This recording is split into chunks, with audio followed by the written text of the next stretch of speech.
Hello and welcome to Strength Coaching in London. So, I'm Scott Bryant and I've been strength coaching myself for over 35 years and strength coaching clients for over 27 years. I became a master pull check practitioner in 2013. 6 years it took me to get that qualification because you have to learn so much about the anatomy, the physiology, the kinesiology, the hormones, the gut health, everything you have to learn with the Institute before you get this certificate. And the reason why I did this strength coaching program with the Czech Institute, because it was the only one that was 6 years. If you go and do a physio program, it's 3 years. If you do a sports masters, it's another 3 years.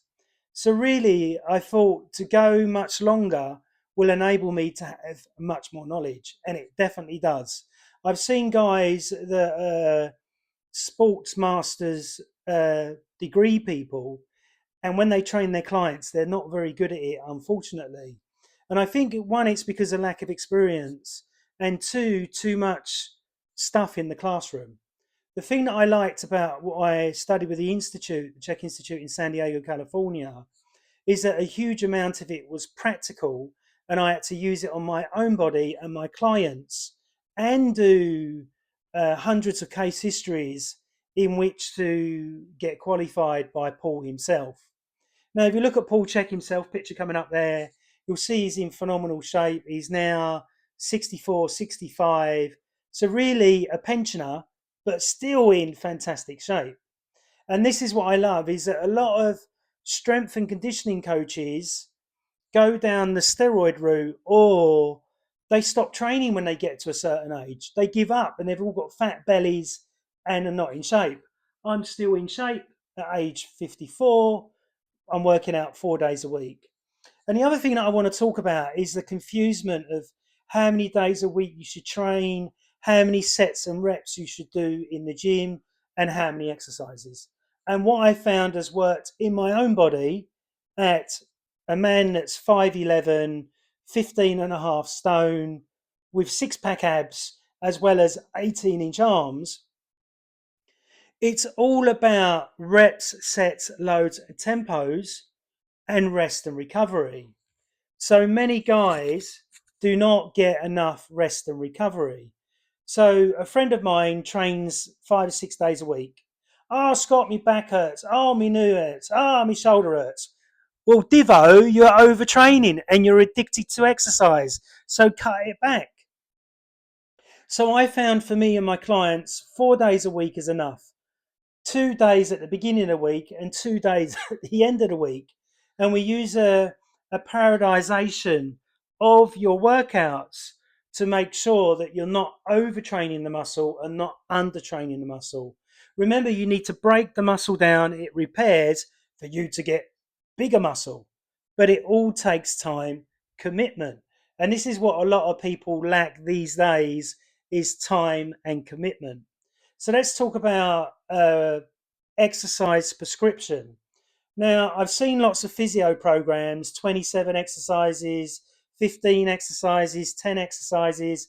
And I'm like, why? The client's in fucking pain. They need less, not more. So, from using the less, not more principle, I found in my own body and clients' bodies 5 exercises only, or even 2 exercises if they're so depleted and so deconditioned. And I get lots of clients coming to me that are deconditioned, that the first thing they say to me, Scott, I don't want to get big and bulky like you. And I look at them and think that how could you even say that? To gain muscle naturally is very, very difficult because they see these bodybuilders and these big guys, they think they're going to look like them in 6 weeks. It's totally impossible. So 5 exercises, and you always go with the hardest exercise first. So if your squat is your hardest exercise, you don't do it last, you don't do it in the middle, you do it first. And then you bring it down on the value of the exercise. So the squat would be the hardest, say, if your squat's bad, or it may be the lunge is bad. So you've got to do the lunge first, then the squat, then the Bulgarian split squat, your legs will be on fire. But to me, that would be too much unless you're a weekend warrior or somebody that's just a Spartan that needs to train super hard. So exercise prescription is really important, and a lot of some physios and some osteopaths don't train and don't train properly. So they don't understand this exercise prescription or even rep sets, loads, and tempos. So Charles Parlequin that comes up there, he trained over 250 athletes in the Olympics and got them to win medals or really achieve some massive goals. And he believed in tempo training, where the speed of movement of what you're doing. So if you're doing a shoulder press, you'd go up in one, but you might come down in four. So you go up in one and come down in four. So you can mess around with these tempos, or pulse training where you come down. So you do the shoulder press, you're coming up, then you'd come down, you'd rest for 1, 2, or 3, then explode up again. And this way you work the free muscle fibers in your muscle. And then you've got to be a bit more scientific, is that the abdominal wall, which Paul pointed out, is a fast twitch fiber. So if you're doing 100 crunches, you're not making it fast, you're making it slow. So that means when you're punching, you would end up punching slower because everything emanates from the core outwards. Does that make sense? So when I see guys on Instagram and other places, oh, I can do 1,000 crunches or I can do the plank for 3 days, I just think you're a complete and utter plank and you don't know what you're doing. So 5 exercises and speed of tempo. Now, the next thing that Harlequin said, which I think is brilliant, and I've used it on my body and my clients, is that never more than 32 sets. So 32 sets in your workout would mean you're a Spartan. But if you're doing 10 sets in your workout, it means you're a Pee Wee Herman, in my view. So it's really important to get this right as well. But obviously, if you start, say you're new to training or you're a new coach and you decide to give 32 sets to your client in the first week, they're going to be walking, say they're doing squats, they're going to be walking like a newborn lamb, like all over the place, and then complaining to you going, I've been sore for 4 days. Remember that onset soreness or DOMS muscle soreness can be from 1 to 3 days. Any longer than that, then there may be an injury going on. So it's really important for you to remember that as well. So really, you've got concentric training, which is bicep curling upwards, and eccentric, which is going down. So with eccentric training, you can't do that unless you've got a 5-year experience in exercise. And this is something I always ask my clients. How long have you been training for? Oh, 30 years. Okay, how long have you had a break for? 5 years. Well, the 30 years don't count. You've got to be consistent all the time. So if somebody says that to me and they go, well, I've been training for 10 years, Scott, but I've had a year to 2 out, I know that their training age is 1 or not even 1 because they've gone so far backwards in their strength and conditioning. But the good news is if they've got 10 years, 20 years where they've been training, they've had a year out or 2 years out, it will come back really quickly. But why would you stop for that amount of time? I just don't understand. Because I love exercise. It's my job, it's my life, it's my passion. So on top of the program design, rest and recovery is really important. So if I get a client and they're an office worker and they're a stockbroker in the city and they're not getting in till 9, 10 o'clock at night and they're wondering why they're in pain and they want to train with me at 7 o'clock at night, I will be saying no, no, no, because it's jacking up your physiological load for 1. 2, it's jacking up cortisol, which is an awakening hormone and a sleeping hormone, and makes your belly get fatter. So if the city guy was to come to me, I would say, I want to see you at 3 o'clock. I want to see you at 12 o'clock p.m. I don't want to see you, or could see you early in the morning, but don't want to see you after a certain time because we'll be jacking up cortisol, which will make you fatter, which will give you more injuries, and you won't go into recovery.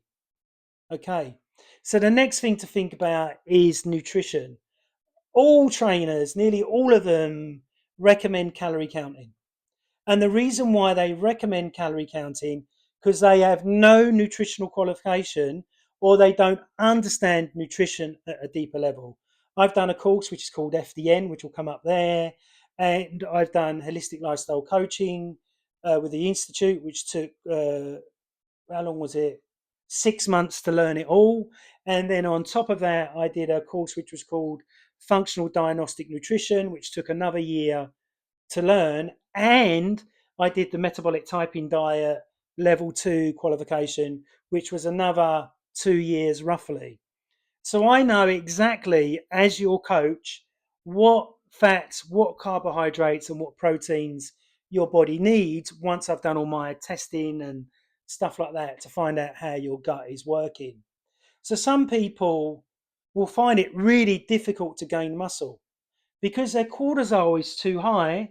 They're doing too many exercises, training too late at night, and not resting enough. The more is better is stupidity. Less is always more. Does that make sense? And that's why the powerlifting guys like Eddie Hall and the Swedish guy and people like that understand that if they do their 1 rep max deadlift, they don't train for 10 days because it's neurological as well as physiological in the body. And this is the same with your exercise program. I say to my clients all the time, right, we've trained for 8 weeks consistently. You've not missed a session.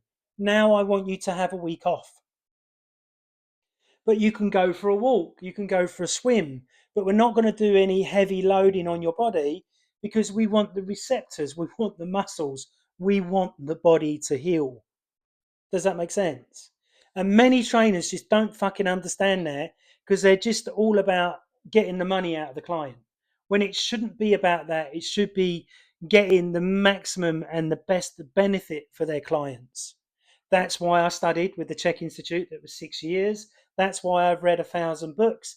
And that's why I charge a lot of money to work with anybody, simply because I want to make sure that you understand the depthness that I'm going to go to and that I'm going to get you extraordinary results that nobody else can get for you. Simply because the fitness industry is made up of cowboys that do 3 or 4 courses and then think they know everything about the human anatomy when the body's more complex than a car engine. So, how can they know more than a surgeon or a doctor that studies for 6 years? But again, in the surgeon doctor world, just because they studied for 6 years doesn't mean they're any good. But this is where you put them to the test. You can go to my website, 100 testimonials from happy clients, because I really love what I do and get really annoyed when the client isn't improving or getting better. And that's when I become the Sherlock Holmes, where I'm looking at, right, are they going to bed on time? Are they drinking enough water? Are they doing the stretches that I've given them? Are they not walking for 4 hours like I told them not to, in which to get rid of the pain? And this is what happens is that lots of people that book a coach have good intentions, but they sabotage the results. The client starts to feel really good, or the wife sees the husband looking really good, sees other women looking at the husband, and all of a sudden, oh, you need to get rid of your trainer. I think you've done enough of him and you've really, really improved with him. He's done a great job, but you need to get rid of him. And the reason why, because the woman's ego is like, he's getting more women looking at him. They're chatting him up. I don't like that. He can't be with that trainer anymore. And it goes the same with the woman. So the woman will be fat and flabby to start off with. Then she starts seeing muscle tone, feeling and looking much better. Her attitude is changing. more men are looking at her when she goes out. So the husband gets jealous. So the husband goes, well, I'm paying for this training. I don't like that trainer. I don't like the way that he looks at my wife. So we're going to sack him. And this happens. This generally happens. And I think if a trainer that's watching this video comments down below, you'll find this happens, that it won't be the client that's sabotaging. It could be the family members. Oh, what he's saying is all bullshit. I don't believe in that, and that's all crap. But the client's feeling fantastic. The client's looking fantastic. Does that make sense? Or the same as the client, when a lot of women, when they start to feel muscle and they start to get rid of the body fat, oh, I'm getting big and bulky. But you measure their arms, you measure their bum, and it's all smaller. And then you explain to the client that muscle takes up less room on the body than what fat does. So as they get smaller and leaner, some women really get a buzz from it and their confidence goes up. But with some other women, the confidence might go down. The same as I hear this all the time where, oh, I don't want to be in the gym 10 days a week. It's only 5 days. But I don't want to be in the gym all the time. And I don't want to be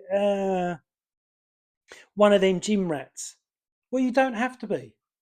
You can do it where you can do 2 days a week in the gym, and the other days you're walking, you're moving your body more than what you used to, in which to keep your body in shape. One of my clients, I said to him, every time you're on the tube, you've got to go up the escalators. Oh, Scott, why? Because you'll get leaner. Your cardiovascular fitness will go up. And it all improved. Now he never takes the stairs. So I think it's really important that as a coach as well, you need to be in fairly good shape. You need to know your stuff. I know a lot of stuff inside out because I've had to learn it and relearn it to make sure that I'm giving you the gold standard. So if you're looking for a gold standard PT and you don't want a cowboy PT like a builder, like come and rip your roof off and never come back to fix it, then please get in touch. I hope you've enjoyed the video and I hope you've learned something new. Please subscribe to the YouTube channel. I do Instagram and YouTube videos and blogs at least once a week. So get in touch, but always stay pumped up. Remember, 54, and I'm still doing it. Bye bye. Thank you.